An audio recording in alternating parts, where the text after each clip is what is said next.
This is Tacoincidence, where we learn the secrets of breakthrough brand experience from the most brilliant leaders while we're on the search for the perfect taco. Join us on taco stop number 8, a mile in her moccasins. I met up with Susan Petersen on Taco Tuesday at Blue Poblano in Orem, Utah. Susan built Freshly Picked, a highly coveted leather baby moccasin empire by making milestone moments for parents and babies not only stylish, but truly memorable. I wanted to learn why she believes in the power of brand experience, what she does to create it, and how it's helped her thrive. All over tacos. It really doesn't get much better than this. Man, those are some good nachos. I don't know if I've had nachos this good in a long time. So good. Might take some to go. Are you not a cilantro person? No. Well, I'm worried about my teeth.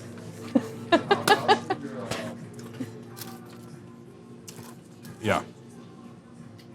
Well, but like some people, they think cilantro tastes like soap. Mm-hmm. Not you. Okay.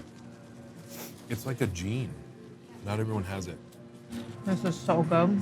Man, these guys do a really good job here. The chef's brilliant.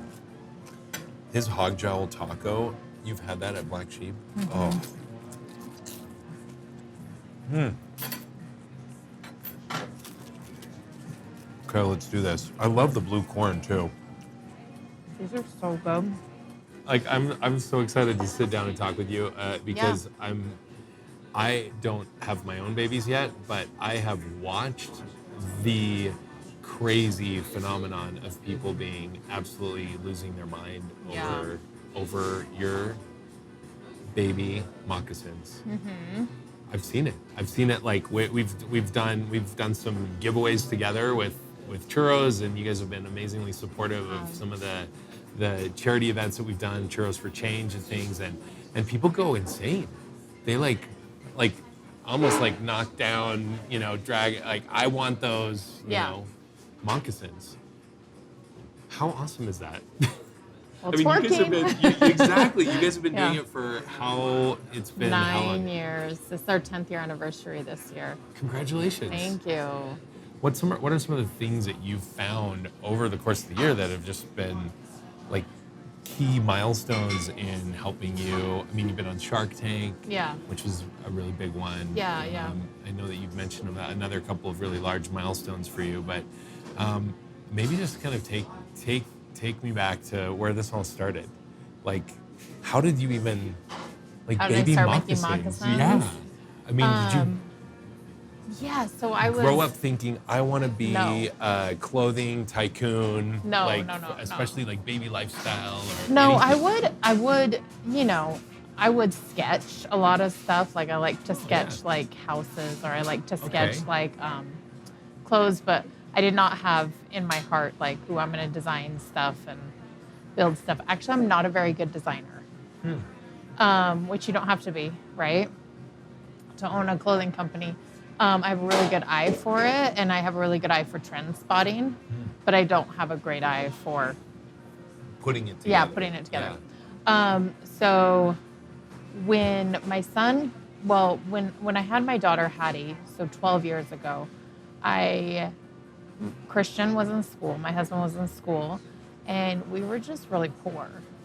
And I thought, I'll be it doesn't even exist anymore, but at the time it was a medical transcriber, where you'd like listen to the doctor. Yeah, totally. And now I think they have transcribing tool or software or whatever.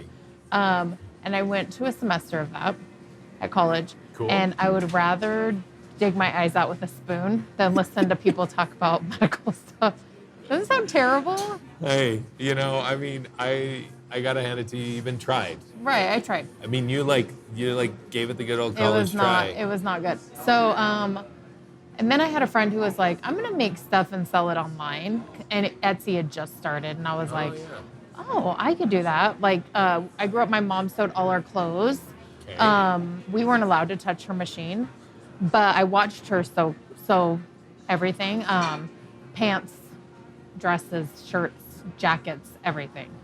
And so I convinced my mom to get me a sewing machine for my birthday. and I just started sewing on it. And I made like baby dresses and baby clothes and baby blankets and bags and all this stuff. And then I just would put it on Etsy. For your own daughter, or for other? To sell online. To sell. Okay, yeah. Right. What did you call it at the time? It was all freshly picked. It was back then too. All freshly picked. Yeah. Cool. I started making baby shoes for my son because I just thought they were so cute, and I really wanted leather baby moccasins for him, and I couldn't find any. Huh. And so I just tried my hand at making them. And I took a picture, put it on my blog, and people said, "Oh, I'll buy those." And I hadn't even thought of like selling them. You were just posting like, "This is what I made my son." Yeah, I mean, it was early days of social media where it didn't happen unless you put it on the internet, right? Right. So I put it on the internet and people bought it. So I stocked my whole shop, like 30 pairs, and it sold out in minutes. And I'd never sold anything that fast before. So I did it again, and it sold out, did it again, and it sold out. Out of all of that, I think there are a couple things where I could point to and say like, oh, I learned that lesson there. And I learned that lesson there. Like, people go to a semester of college to learn this one principle and this one. And that one is like, man, just keep trying something different.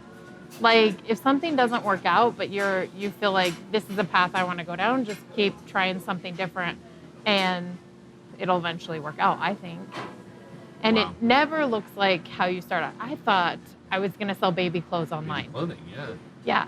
And it feels similar, but it was a huge leap to start selling baby shoes. Yeah. I didn't know how to make baby shoes. I didn't know how to size baby shoes. I didn't know how to last baby shoes. I know a lot about shoe construction now, but at the time I didn't. And I'm all self-taught. Okay, so at what point did you decide that like these moccasins were, you sold out those first 30 pairs and then that's what you're going to be doing? Yeah. So I kept sewing and selling stuff besides the moccasins for about 3 more years. 3. Yeah, because moccasins are very expensive. Shoes are just expensive to make. Yeah. It's an expensive industry, and I needed to cash flow the business. So we kept doing bags.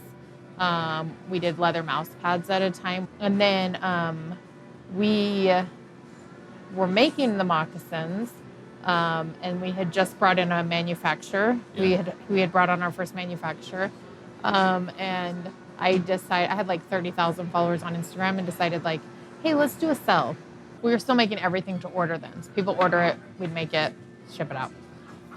And then we had a small like 200 piece PO or fulfillment order coming from our manufacturer.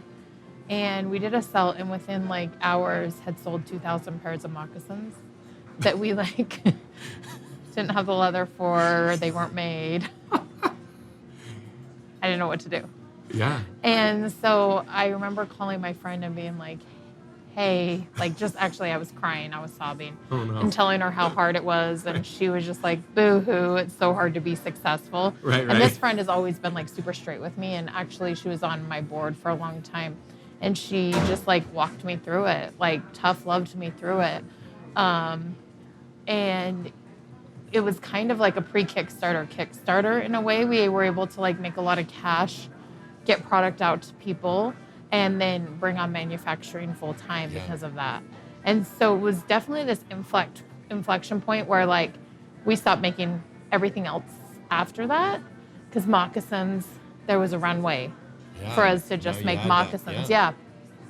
As I look back at that, I think like, man, something I've been saying a lot to my team because we had a crazy year last year is systems break in speed and velocity. And so that was one of those moments where our system broke. And as an entrepreneur, it's scary because you think this is what I know. And if I walk through that door, then I either have to fail again in order to get where I'm going, and I'm going to fail a lot. And I just got done failing, and I was finally like having a lot of successes, right? And I don't know if I want to take that next step. And sometimes we choose to do it, and sometimes we're forced into it, which I was in that situation. And I just remember feeling really scared. Like I knew the business was growing, and I could stop it at that point and just cash flow my life, and we'd be fine. Or we could invest everything back into the business and take it to the next level, which is what we decided to do. And then what did that next level look like? Shark Tank, yeah. We got on Shark Tank because of that story. That was my Shark Tank pitch. I think nearly everyone I know pipe dream to be on Shark Tank. Okay. So how does it feel? Like all the like the nerves leading up to it, nerves in the moment. Are there nerves? Yes. Are you like freaking out? Yes. I mean, I know they prep you. They do and they beforehand. don't. Well, we've all seen that Shark Tank when someone comes out and you're like, no, go back. What are you doing? Like they just Right. bomb, right? Yeah. And you think on the other end of that, there's some producer that's actually telling them that it's a great idea and you should go out there. Right? And so like Because they want good TV and they Sure. want a variety. And Sure, there has to be winners and losers, yes. Sure. I understand how it's cast. And so I didn't at the time realize what I was sitting on. Like I thought my business was good. I thought we were doing something amazing. Looking back now, gosh, that was amazing. But I was this much convinced that they brought me there to fail. But I was willing to do it anyway because I was like, it's going to be great publicity, fail or succeed, right? Yeah. So it was very nerve-wracking. I was very scared. And like, I didn't know anyone that been on before. And now I can't watch the show because I have post-traumatic stress disorder from I didn't get anything. Oh man. Yeah, that's amazing. What a cool experience. Yeah, it was really, really awesome. And that was so that you'd classify that as like a really key milestone for you guys as far as like the national coverage and exposure was tremendous, Yes. right? So it's taken off. People like it. Why? What doesn't they love about Freshly Picked? Like what makes it something so desirable? It's actually not the fashion aspect of it. Okay. So what happens when you have a baby is you realize something that has been true your whole life, but you laugh at your mom when she says it, is that time is a thief.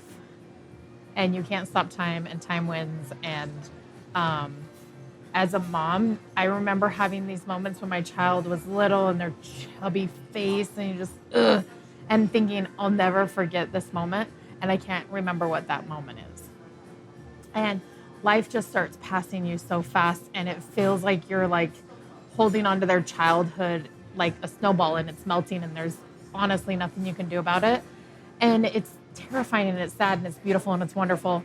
And what the moccasins do is they capture that time in your life.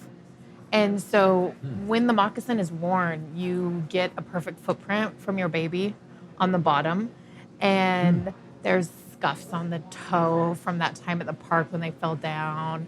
And there's just like all these beautiful memories encapsulated in this little leather shoe that looks good on them. You remember fondly them wearing it. And then you have it as they're growing up into be teenagers that talk back and only want to play Fortnite, right?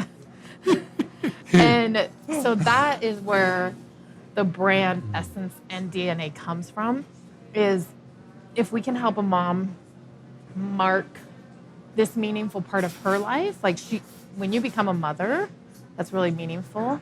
And then also mark the child's life in one product, then I feel like we're doing it right. Wow. So it becomes like it's a snowflake. It's like something that's so personalized and perfect to each one of them once they wear it, and it's like yeah, they're perfect. It becomes as much as you want it to mean, right? And I think for moms, there's something wonderful about dressing your baby cute and wanting them to be cute, but also like every mom holds on to certain things, and we hope that Freshly Picked is what you hold on to. So how do you communicate that like that heirloom nature of I mean it's really like something that you'd pass on, it's something that becomes part of your family history. How does that communicate? How do you guys communicate that in your brand, like in how you interact with your customers? All of our leather baby shoes are made here in Linden, Utah. And then as we're like the care and concern and that goes into each shoe is the same whether it's going to a big box retailer or whether it's going just direct to our consumer. And then the packaging. So there's a lot of care that goes into making each shoe and delivering it to the customer. As far as our branding goes, we like to tell within our social media and within whatever we're putting out, we always try to tell the customer's story. And a lot of it's a journey to and through motherhood. When you become a mom, there is like one day you're this person, you're Susan, just me, and the next day I'm Hattie's mom. Like you're a different person. Your title's different. Your priorities shift. Everything you do changes. And so what we like to tell is a story to that point and then the story after that point. And we focus on a lot like telling pregnancy stories and then telling first year stories and helping our product mark those times for moms. I would imagine that you guys connect so well with your moms, with your clients, with your customers. I imagine that you get like testimonials from them, stories, like you hear back from them. Like what are they saying? Like what are they saying about Freshly Picked and what impact you're having in their lives? It's a good question. Like we get a lot of testimonials. Like when a special needs mom has found our product and we're able to make her life better or easier, you know, because when you're caring for a sick child, you have so much you have to worry about. And if we at all can like alleviate any of that burden for our product and our brand, then those are my favorite stories. Yeah. So it's not just, I mean, yeah, you're like adding this level of joy, of delight, this memory, this keepsake that it's a really amazing perspective, you know, because a lot of people would, I think many, or maybe the majority of CEOs and business leaders, like look at their business as a money-making opportunity. Oh, I do. Which is great. Right. Yeah, definitely we do. Yeah. For sure. But you can tell that there's more to it there for you. Sure. I mean, I could go do any job, right? I've wanted for a long time and I want to continue to build a legacy product. And for me, that means that like my grandchildren are wearing Freshly Picked, but I'm not working at Freshly Picked. So in order to do that, you can't sacrifice brand for $1. Yeah. You know, you kind of have to take a slower approach to it. So how do you set that up internally? How do you infuse that idea of legacy, of like caring about creating this memory moment for mothers? Anyone can say, ooh, 50% off sale once a month, right? But what it does over time is that it kind of erodes your brand a little bit. And so making sure you're spacing your promos out, making sure that you're launching into a category, letting that category breathe and grow, and then making sure that we treat our customers with like white glove treatment. So we have a group of stay-at-home moms. We call them the Mom Squad. And there's about, I think, 12 to 14. I'm not sure on the exact number right now. But they do all of our customer service. So we have moms talking to moms. And we kind of have a Nordstrom philosophy, which is like the customer, we just want people to be happy. We want people to interact with our brand and feel like they're heard and they're taken care of. Yeah. And so you leave it to the moms to talk to the moms. And so there are people who are interacting with our product and use our product and then helping other people use it and interact with it. Yeah. I'm going for this good chip right here, Scotty. That's the mother load. How do you get the right people on your team to like have this same mentality? What does that mean? What does that look like for you? No one has that dialed in. And if they tell you they have it dialed in, they're liars. You do everything you can. You build your culture around values. You're mission-driven. You're purpose-driven. And then you swing and you're right 50% of the time, really. But what you will do if you build your culture around all that is you will weed out the wrong kind of person and you will keep the right kind of people. The more people you have that are good for you, like fit within that culture, the more you'll attract people like that. But I mean, I talk to people who run companies with like 400 or 500 people in them, and they say the same thing. Like, you just can't. Hiring's just really hard. Yeah. How many moccasins have you sold? Pairs. Oh. Since you started. Do you even know? Like, have you? What would that be? Are we talking millions? Oh yeah. Millions. Probably, yeah. And on the feet of babies from like the Kardashians to Jessica Alba. Sure. Yeah. Since you brought it up though, I do hope that like the mom who is buying one pair a year and is saving up to do that gets the same feeling of love and concern and care for her that like a Kim Kardashian does, who can afford whatever, you know? So I hope across the board people feel is taken care of.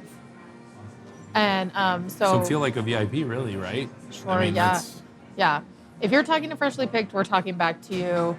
We are proactive about problems. We want everyone to feel like a valued customer. And we want everyone to feel like what your experience is valid and this is a special time in your life. We want to be there to support you through it. And so what does that look like as you scale? I mean, you guys are you have had really tremendous growth over the past years. Yeah. What does that look like as you scale, and how do you still maintain that personal level of I mean, like the Mom Squad program just flexes up and down. At times we've had 20 members on there, and at times, like now it's kind of scant because we're in a slower period of time. But yeah, that's an easy model to flex up and down. And then our product. So the Mom Squad's really core to that, like white glove. Yes, Mom Squad. I get you. The Mom Squad is the secret to our success.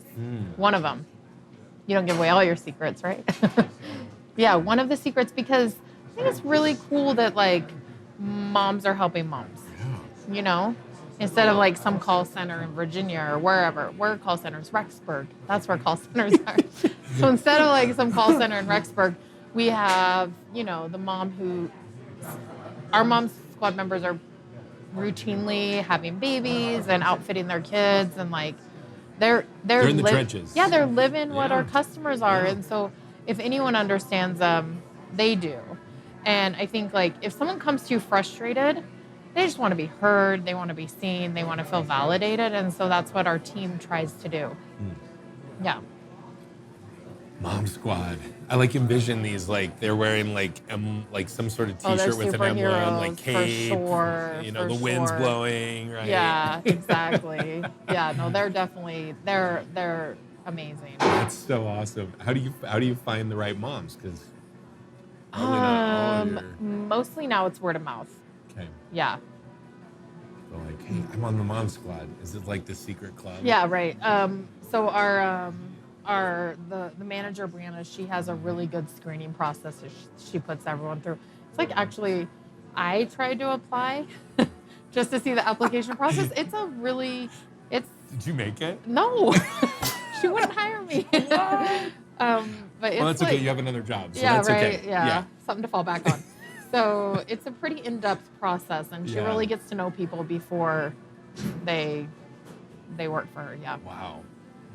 Well, that's cool. It's good to know that the Mom Squad is like they're there top for of the them. line. Yeah. Have you noticed that you clearly have a level of attention to detail.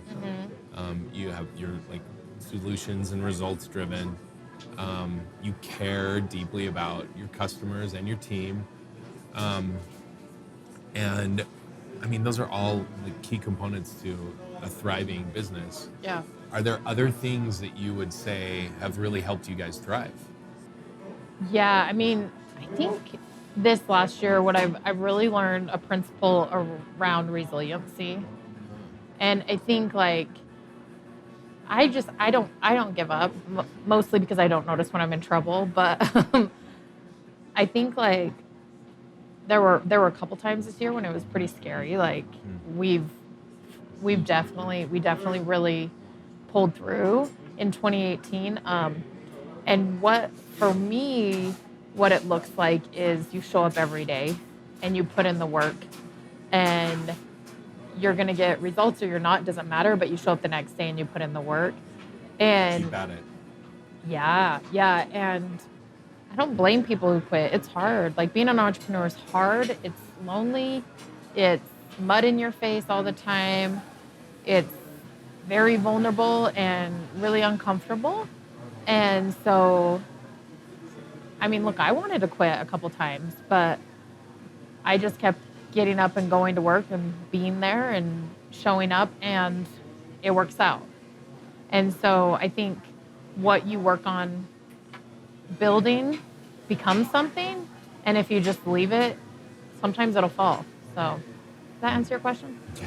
Yeah. I mean, it's resiliency and just like the persistence to keep going. Yeah. Especially, I mean, it's tough. It is. It can be really discouraging at times. Yeah. It's heavy. It Yeah. can be. Yeah. Absolutely.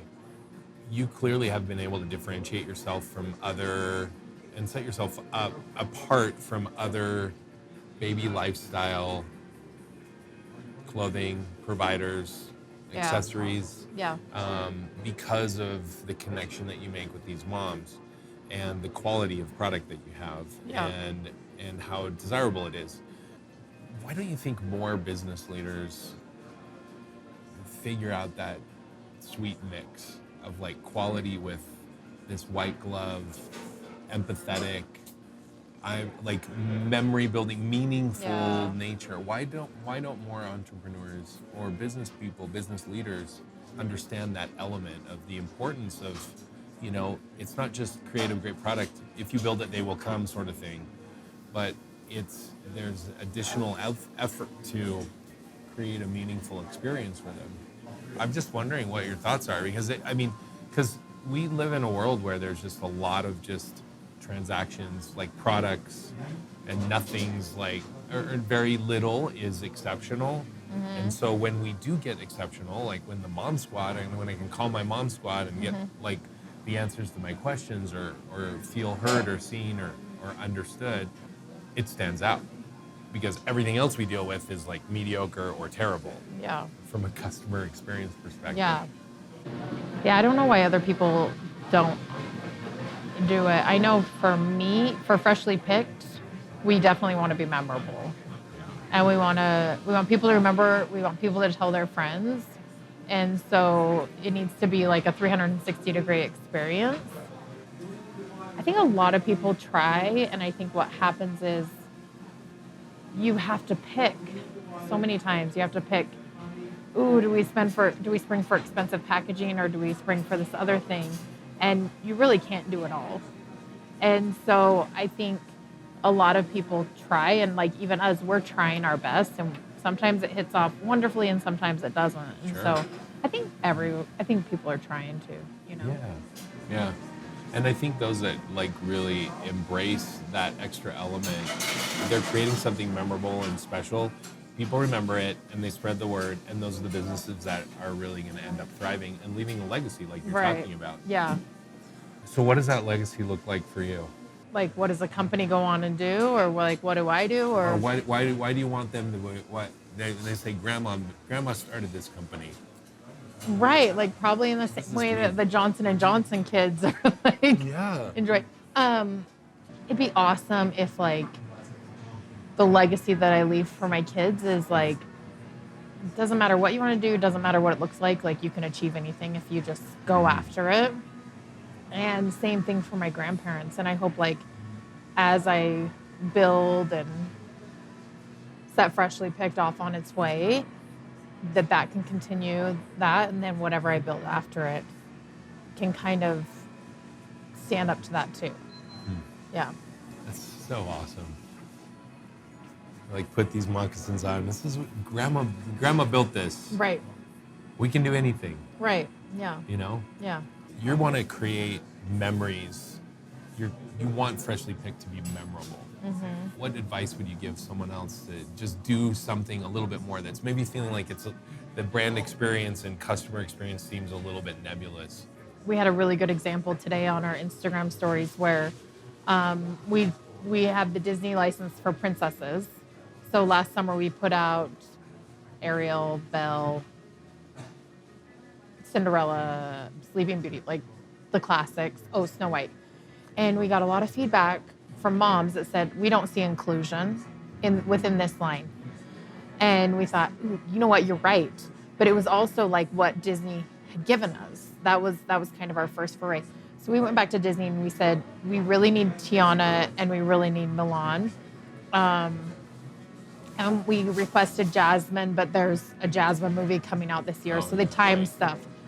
So they said, we don't have artwork for baby for that, because, you know, the way that Disney, it's so big and you have to have artwork for certain categories. So they created special artwork for Mulan and Tiana for Freshly Picked that was not anywhere else. And we were able to launch those within a couple months. Wow. And some mom wrote this big story about how she gave the feedback. She thought nothing would happen. We were so like, okay, thanks for your feedback is what we say always. And then we work our butts off to try to make it under promise, over deliver. So, and she said, never have I felt more seen from a brand. And so see your customers, be a reflection of what they're telling you, and let them see that you see them. Whether by telling them or by showing them in the product you release. Yeah. So cool. That's powerful. So inspiring to hear what you've done and what the success has been for you. And I hope people look at me and say, Susan Petersen is no smarter than me, no more talented than me. If she can do it, I can do it. Like, I really hope that people look at me and say that. So many times we're scared of our dreams, not because they're too big or like any philosophical reasons, just like it's scary to go after what you want. It's really scary. Yeah. And so I just hope people look at me and say, if she can do it, I can do it. Yeah. Well, there's no doubt. I know that's happening already. I told people that I was meeting with you and they're like, you're meeting with Susan? I love Susan. And people that like see you as that example of exactly what you said, like what they can do anything. Anyone can achieve their dreams. Yeah. And have that courage. So it's happening. That's good.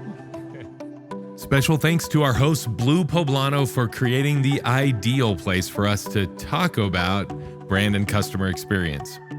Love the Southwest flair to their tacos with the blue corn tortilla and the roasted green chilies. Really good. Join our epic taco journey on our website. You're not going to want to miss out on the national taco tour we're planning when we launch the book, The Search for the Perfect Taco. So follow us on social media, subscribe to our channel, and tune in to another episode of Tacoincidence, where we'll continue to explore the secrets to level up your brand experience and your taco game.